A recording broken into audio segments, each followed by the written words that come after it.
আসসালামু আলাইকুম। সবাইকে স্বাগত জানাচ্ছি আমার দেশ সম্পাদক মাহমুদুর রহমানের নিয়মিত মন্তব্য প্রতিবেদনে। সঙ্গে আছি আমি তামান্না মিনহাজ। এই বুধবারের মন্তব্য প্রতিবেদনের শিরোনাম অন্তর্বর্তী সরকারে উপদেষ্টা সহকারীদের সমাহার। চলুন দর্শক, জেনে নেওয়া যাক মন্তব্য প্রতিবেদনটির আদ্যোপান্ত। একজন ফ্যাসিস্ট শাসক ও তার হেজেমনিক প্রভুর বিরুদ্ধে বাংলাদেশের নিরস্ত্র তরুণ ছাত্র জনতার অবিস্মরণীয় বিপ্লবের ফসল আজকের ডক্টর ইউনূস সরকার। আবু সাইদ, মুগ্ধ, ইয়ামিন, ওয়াসিম, নাফিস ও আনাসের মতো সহস্রাধিক তরুণের জীবনের বিনিময়ে আমরা দ্বিতীয়বারের মতো স্বাধীন হয়েছি। 2024 সালের এই স্বাধীনতা প্রাপ্তি কোনো সুবিধাবাদী রাজনীতিবিদ স্বীকার করুক কিংবা না করুক, তাতে বিপ্লবের প্রকৃত ইতিহাস পাল্টাবে না। হাসিনার আমলে তারা হয়তো পরিবার নিয়ে সুখে থেকেছেন, অবাধ স্বাধীনতা, অঢেল সম্পদ উপভোগ করেছেন, কিন্তু বাংলাদেশের বিপুল সংখ্যাগরিষ্ঠ জনগোষ্ঠীকে প্রতিদিন পরাধীনতার গ্লানি সহ্য করে কোনো ক্রমে বেঁচে থাকতে হয়েছে। আজন্ম মিথ্যা বলতে অভ্যস্ত শেখ হাসিনা সারা জীবন ধরে মেজর জিয়ার স্বাধীনতার ঘোষণার ইতিহাস পাল্টানোর চেষ্টা করে ব্যর্থ হয়েছেন।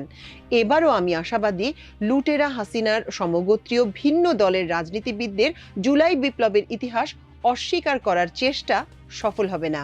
5 আগস্ট হাসিনার দিল্লিতে পলায়নের 2-1 দিন পরেই ইস্তাম্বুল থেকে কনক সারওয়ারের ইউটিউব চ্যানেলের টক শোতে অংশ নিয়ে আমি ডক্টর ইউনূসকে প্রধান করে বিপ্লবী সরকার গঠনের প্রস্তাব করেছিলাম। 28 অক্টোবর 6 বছরের নির্বাসিত জীবন কাটিয়ে ঢাকায় ফেরার পর পুরনো মামলায় কয়েকদিনের জেল জীবন পার করে জাতীয় প্রেস ক্লাবে এক সেমিনারে বক্তব্যে আবার ডক্টর ইউনূসকে রাষ্ট্রপতি করে একটি বিপ্লবী কিংবা জাতীয় সরকারের দাবি জানিয়েছিলাম। সেই প্রস্তাবে কেউ কর্ণপাত করেনি, বরং বিভিন্ন মহল আমাকে হঠকারিতার অভিযোগ দিয়ে গালমন্দ করেছে। হাসিনার বিরুদ্ধে 15 বছর ধরে যাকে জীবন বাজি রেখে অবিরত লড়াই করতে হয়েছে, তার ক্ষমতার জন্য ব্যাকুল রাজনীতিবিদদের সামান্য গালমন্দে কিছু যায় আসে না। মহান আল্লাহর উপর পূর্ণ আস্থা রেখে এসব লোককে আমি কোনোদিন পরোয়া করিনি। ইদানিং অবশ্য দেখতে পাচ্ছি কোনো ইউটিউবার তাদের কন্টেন্টে জাতীয় সরকারের প্রসঙ্গে এমনভাবে তুলে ধরার চেষ্টা করছেন যেন এটি তাদের নিজস্ব এবং একেবারে আনকোরা আইডিয়া। অথচ এতদিন তারাই যথাসম্ভব দ্রুত নির্বাচনের জন্য ওকালতি করেছেন। জনমতের হাওয়া বুঝতে পেরে বেচারারা এখন তাদের বক্তব্যে কিছুটা ভারসাম্য আনার চেষ্টা করছেন। অনেক ক্ষেত্রেই তাদের রাজনৈতিক বিশ্বাসের চেয়ে ভিউ, লাইক, সাবস্ক্রাইব প্রভৃতি বোধগম্য কারণে বেশি গুরুত্বপূর্ণ। যাকে আজকের মন্তব্য প্রতিবেদনের মূল প্রসঙ্গে আসি।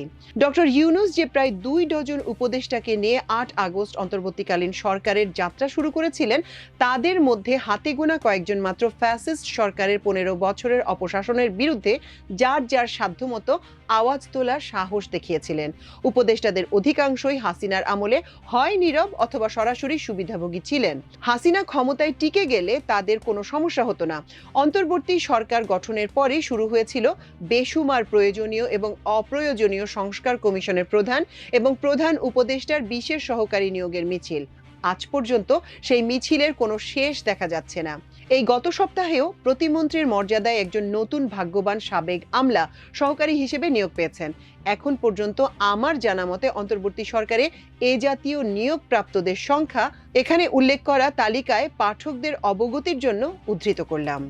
প্রধান উপদেষ্টা 1 জন, উপদেষ্টা 23 জন, প্রধান উপদেষ্টা সহকারী 3 জন, প্রধান উপদেষ্টার বিশেষ সহকারী 6 জন, সংস্কার কমিশন প্রধান সম্ভবত 15 জন, সর্বমোট 48 জন।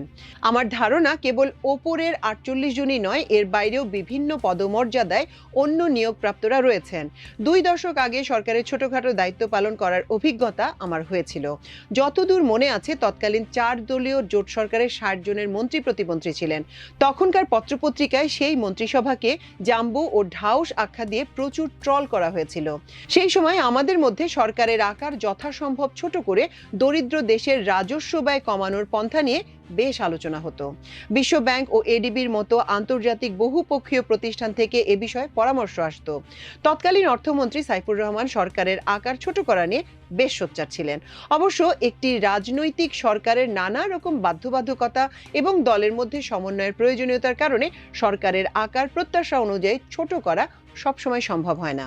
কিন্তু রাজনৈতিক দলের মতো ডক্টর ইউনূসের কারো কাছে দায়বদ্ধতার কোনো কারণ আমি দেখি না। তার সরকারের বৈধতা কিংবা শক্তি শক্তির একমাত্র উৎস জনগণের সমর্থন। তাহলে তিনি কেন সরকারকে ক্রমাগতভাবে বিপুল আকায় করে চলেছেন? এভাবে যত্রতত্র মন্ত্রী, প্রতিমন্ত্রী ও সচিবের মর্যাদায় পদ বিলানোর কোনো যুক্তি আমি অন্তত খুঁজে পাচ্ছি না। তাহলে কি জনগণ ধরে নেবে সরকারের প্রাথমিকভাবে নিযুক্ত উপদেষ্টাদের দিয়ে কাজ চলছে না? এক্ষেত্রে অকর্মণ্য উপদেষ্টা, সহকারী কিংবা সংস্কার কমিশনের প্রধানদের জনগণের করের টাকায় পোষার কোনো রকম যুক্তি থাকতে পারে না। নতুন নিয়োগ হতে হলে পুরনোদের অবশ্যই বাতিল করতে হবে। ভুলে গেলে চলবে না, শেখ হাসিনার পতনের বিপ্লব আরম্ভ হয়েছিল মেধা না কোটা স্লোগান দিয়ে। বিপ্লবোত্তর সরকার যদি কোটা অথবা ব্যক্তিগত সম্পর্ক ও পছন্দের ভিত্তিতে উপদেষ্টা সহকারীদের নিয়োগ চলে, তাহলে জাতির জন্য এর চেয়ে দুর্ভাগ্যের আর কিছু হতে পারে না। এসব নিয়োগের মাধ্যমে কে কাকে খুশি করছেন সেটা জানার অধিকার জনগণের রয়েছে।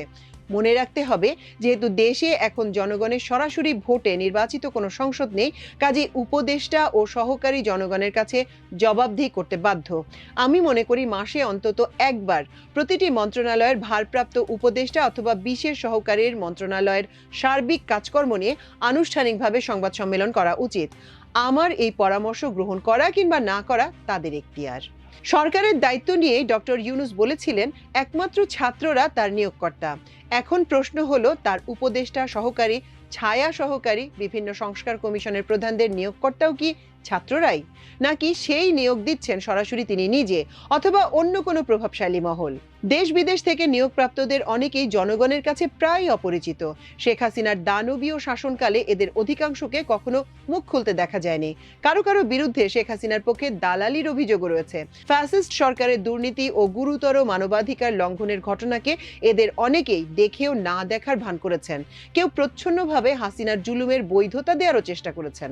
তারাই এখন বেশ গরিমা সহকারে প্রাপ্ত ক্ষমতার নানা রকম সুবিধা পাবলিক স্পেসে জাহির করছেন। বিভিন্ন জায়গায় গিয়ে কোনো অপরিচিত ব্যক্তির আশেপাশে গানম্যানদের বিচরণ দেখি, কিংবা নির্ধারিত জায়গার বাইরে রাস্তায় আইন ভেঙে লোকজনের যাতায়াতের জায়গায় তাদের চকচকে গাড়ি পার্ক করতে দেখি। তখন বুঝি এরা ইউনূস সরকারের সব নব্য কেউকেটা লোকজন কিংবা তাদের পরিবারের সদস্য। উপদেষ্টাদের একটি উল্লেখযোগ্য অংশকে আবার আমলাতন্ত্র থেকে আমদানি করা হয়েছে। আমলাদের সুবিধাবাদী চরিত্র সম্পর্কে আমরা সবাই মোটামুটি অবগত। কি বিশেষ গুণ বা মেধার কারণে এসব তথাকথিত বিশিষ্ট ব্যক্তিরা একটি বিপ্লবোত্তর সরকারের গুরুত্বপূর্ণ পদে অনায়াসে নিয়োগ পাচ্ছেন সেটা অধিকাংশ মানুষেরই অজানা। সংস্কারের লক্ষ্য কি ছিল, সেই লক্ষ্য কতখানি অর্জিত হয়েছে এবং বাদবাকি অংশ কোন প্রক্রিয়ায় অর্জিত হবে সেটাও জনগণকে এই 9 মাসে জানানো হয়নি। উদাহরণস্বরূপ সংবিধান সংস্কার কমিশনের কথাই উল্লেখ করা যাক। সেখানে রাষ্ট্রের আনুষ্ঠানিক নাম গণপ্রজাতন্ত্রী হবে নাকি জনপ্রজাতন্ত্রী হবে এসব আলোচনা হলেও রাষ্ট্র ও সরকারের কাঠামো, ওয়েস্টমিনিস্টার কিংবা প্রেসিডেন্সিয়াল নির্বাচনকালীন তত্ত্বাবধায়ক সরকারের মেয়াদ ও রূপরেখা, সংসদ ও সরকারের মধ্যে ক্ষমতার ভারসাম্য প্রভৃতি বিষয়ের মতো অতি গুরুত্বপূর্ণ বিষয় নিয়ে ফলপ্রসূ আলোচনার কোনো সংবাদ আমি এখনো পাইনি। আশা করছি হয়তো ঐক্যমত্য কমিশনে এসব জরুরি বিষয়ে আলোচনা হবে। রাজনৈতিক দলগুলো নির্বাচনের দিন তারিখ নিয়েই প্রধানত ব্যস্ত থাকার ফলে নতুন ক্ষমতাবানদের তেমন একটা জবাবদিহির মধ্যে পড়তে হচ্ছে না। বর্তমান সরকারের বেশ কিছু নিয়োগ নিয়ে অনাকাঙ্ক্ষিত বিতর্ক সৃষ্টি হচ্ছে, যা ভবিষ্যতে ডক্টর ইউনূসের ভাবমূর্তির জন্য ক্ষতিকারক হতে পারে। তিনি বর্তমানে জনপ্রিয়তার শীর্ষে যে অবস্থান করছেন এ নিয়ে বিতর্কের কোনো সুযোগ নেই।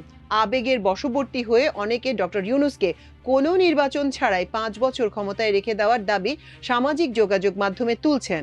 রোজার ঈদের দিন জাতীয় ঈদগাহে মানুষের আবেগের বহিঃপ্রকাশও আমরা দেখতে পেয়েছি। কেউ কেউ এমন পরামর্শ দিচ্ছেন, সংসদ নির্বাচনের পর যে দলই ক্ষমতাসীন হোক না কেন, দেশের স্বার্থে তাদের উচিত হবে ডক্টর ইউনূসকে রাষ্ট্রপতি পদে বসানো। অবশ্য ঢাল তলোয়ারহীন নিধিরাম সর্দার মার্কার রাষ্ট্রপতির পদ গ্রহণ করে মাঝে মধ্যে বঙ্গভবন থেকে বেরিয়ে কেবল মাজার জিয়ারতের দায়িত্ব পালন করতে ডক্টর ইউনূস সম্মত হবেন কিনা সেটা নিয়ে আমার যথেষ্ট সন্দেহ আছে।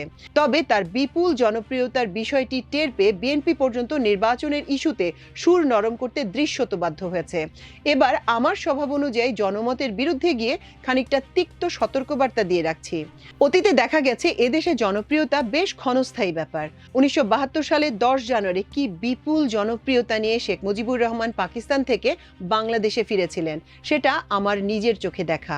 আবার মাত্র 3.5 বছরের মাথায় 1975 সালের 15ই আগস্ট শেখ মুজিব নিহত হলে বিস্ময়করভাবে ঢাকার রাস্তায় রাস্তায় লাখ লাখ জনতার আনন্দ উল্লাস ও মিষ্টি বিলানোর দৃশ্য আমি বুয়েটের বন্ধুদের সঙ্গে নিয়ে দেখেছি। 2024 সালের 5 আগস্ট হাসিনার পলায়ন পরবর্তী ঢাকার চেহারা যারা দেখেছেন তারা 50 বছর আগের সেই দৃশ্য খানিকটা আন্দাজ করতে পারবেন। বাংলাদেশে একমাত্র জিয়াউর রহমানই ক্ষমতায় থেকে তার জনপ্রিয়তা অক্ষুণ্ণ রাখতে পেরেছিলেন। এমনকি বেগম জিয়াও 1991 ও 2001 সালে যে জনপ্রিয়তা নিয়ে প্রধানমন্ত্রী হয়েছিলেন, মেয়াদ শেষে সেটি ধরে রাখতে পারেননি। আমি আন্তরিকভাবে প্রত্যাশা করি ডক্টর ইউনূস ক্ষমতা পরিত্যাগ করার পরও রাষ্ট্রপতি জিয়ার মতোই দেশের সংখ্যাগরিষ্ঠ জনগণের কাছে শ্রদ্ধাভাজন হয়ে থাকবেন। আমার আশাবাদ পূরণ হবে কিনা সেটা ভবিষ্যৎ বলে দেবে। উল্লেখ্য, ডক্টর ইউনূস আগামী ডিসেম্বর থেকে জুনের মধ্যে নির্বাচনের প্রতিশ্রুতি দিয়েছেন। সেই হিসেবে বর্তমান সরকারের মেয়াদকাল এখন থেকে সর্বোচ্চ 14 মাস। এই স্বল্প সময়ের জন্য মাথা ভারী প্রশাসনের কোনো প্রয়োজন থাকার কথা নয়। সুতরাং আমরা আশা করব নতুন নতুন উপদেষ্টা কিংবা সহকারীদের নিয়োগ প্রদানে এবার ফুল স্টপ দেয়া হবে। যে কাজ ডক্টর মোহাম্মদ ইউনূস আগামী 14 মাসে সম্পন্ন করতে পারবেন না, সেরকম কোনো কাজে এই পর্যায়ে হাত না দেওয়ার পরামর্শ দিলে আশা করি তিনি বিরক্ত হবেন না। লিখে রাখতে পারেন, কোনো কারণে বর্তমান সরকার ব্যর্থ হলে সেই ব্যর্থতার দায় একমাত্র ডক্টর ইউনূসকেই নিতে হবে। তার 4 ডজন উপদেষ্টা, সহকারী ও সংস্কার কমিশন প্রধানদের নাম ইতিহাসের ফুটনোটেও সম্ভবত স্থান পাবে না। বর্তমান সরকারের ক্ষমতাবান বিশিষ্ট ব্যক্তিরা আমার মন্তব্যের জন্য রাগান্বিত হলেও আমার কিছু করার নেই। আবারও আমাদের ঐকান্তিক প্রত্যাশা, ঘোষিত সময়ের মধ্যে অতি প্রয়োজনীয় সংস্কার সমাধা করে বাংলাদেশের ইতিহাসের সবচেয়ে অবাধ, অহিংস ও গ্রহণযোগ্য নির্বাচন আয়োজনের মাধ্যমে একটি গণতান্ত্রিক সরকারের কাছে ক্ষমতা হস্তান্তর করে প্রফেসর ইউনূস দেশবাসীর কাছে শ্রদ্ধার সঙ্গে স্মরণীয় হয়ে থাকুক। প্রিয় দর্শক, আমার দেশ সম্পাদক মাহমুদুর রহমানের মন্তব্য প্রতিবেদন আজ এ পর্যন্তই। ইনশাআল্লাহ আগামী বুধবার আরেকটি মন্তব্য প্রতিবেদন নিয়ে আপনাদের সামনে হাজির হব। সেই পর্যন্ত আল্লাহ আপনাদের সবাইকে ভালো রাখুন, সুস্থ রাখুন এবং দেখুন, শুনুন, পড়ুন, শেয়ার করুন, সাবস্ক্রাইব করুন আমার দেশের ইউটিউব চ্যানেল এবং ফেসবুক পেজ। এতক্ষণ সঙ্গে থাকার জন্য অশেষ কৃতজ্ঞতা। আল্লাহ হাফেজ।